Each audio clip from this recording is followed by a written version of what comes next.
Halo semuanya, kembali lagi nih sama channel Hima Akuntansi UNES. Gimana kabarnya kalian nih? Baik-baik saja tentunya dong. Nah, di video ini kita akan bahas apa sih?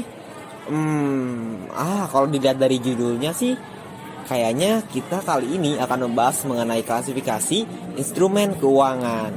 Nah, tapi sebelum itu, jangan lupa untuk like dan subscribe video ini untuk konten-konten kita berikutnya dan men-share-nya agar dapat dinikmati dan bermanfaat bagi orang sekitarnya. Jadi di video kali ini kita akan membahas tentang klasifikasi instrumen keuangan yang terbagi menjadi 3, yaitu aset keuangan, liabilitas keuangan, dan derivatif melekat.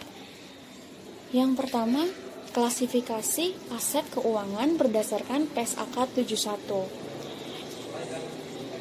Klasifikasi aset keuangan berdasarkan PSAK 71 terbagi menjadi 3, yaitu yang pertama aset keuangan yang diukur pada nilai wajar melalui laba rugi, yang kedua aset keuangan yang diukur pada nilai wajar melalui penghasilan komprehensif lain, dan yang ketiga aset keuangan yang diukur pada biaya perolehan diamortisasi. Entitas mengklasifikasikan aset keuangan sehingga setelah pengakuan awal aset keuangan diukur pada biaya perolehan diamortisasi, nilai wajar melalui penghasilan komprehensif lain, atau nilai wajar melalui laba rugi dengan menggunakan 2 dasar, yaitu model bisnis dan arus kas kontraktual. Yang selanjutnya ada amortized cost. Aset keuangan diukur pada biaya perolehan diamortisasi jika kedua kondisi berikut terpenuhi. Aset keuangan dikelola dalam model bisnis yang bertujuan untuk memiliki aset keuangan dalam rangka mendapatkan arus kas kontraktual, dan persyaratan kontraktual aset keuangan yang menimbulkan arus kas yang semata dari pembayaran pokok dan bunga atau solely payments of principal and interest dari jumlah pokok terutang. Aset keuangan selanjutnya diukur pada nilai wajar melalui penghasilan komprehensif lain atau FVOCI jika kedua kondisi berikut terpenuhi.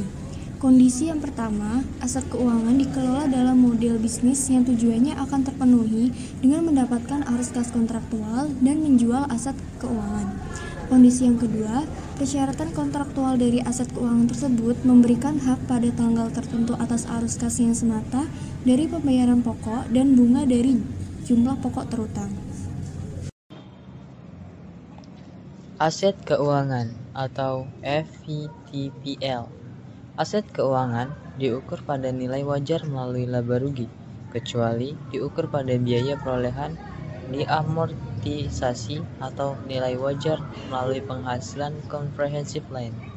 Akan tetapi, entitas dapat menetapkan pilihan yang tidak dapat dibatalkan saat pengakuan awal atas investasi pada instrumen ekuitas tertentu yang umumnya digunakan pada nilai wajar melalui laba rugi, sehingga perubahan nilai wajarnya disajikan dalam penghasilan komprehensif lain. Klasifikasi liabilitas keuangan. Entitas mengklasifikasikan seluruh liabilitas keuangan setelah pengakuan awal diukur pada biaya perolehan diamortisasi, kecuali yang pertama, liabilitas keuangan pada nilai wajar melalui laba rugi. Liabilitas tersebut termasuk derivatif yang merupakan liabilitas, selanjutnya akan diukur pada nilai wajar. Yang kedua, liabilitas keuangan yang timbul ketika pengalihan aset keuangan tidak memenuhi syarat penghentian pengakuan atau assessment, atau ketika pendekatan keterlibatan berkelanjutan diterapkan atau garansi atau opsi. Yang ketiga, kontrak jaminan keuangan. Yang keempat, komitmen untuk menyediakan pinjaman dengan suku bunga di bawah pasar. Dan yang terakhir, imbalan kontingensi yang diakui oleh pihak pengakuisisi dalam kombinasi bisnis. Nah, nggak kerasa nih teman-teman, kita udah berada di ujung video.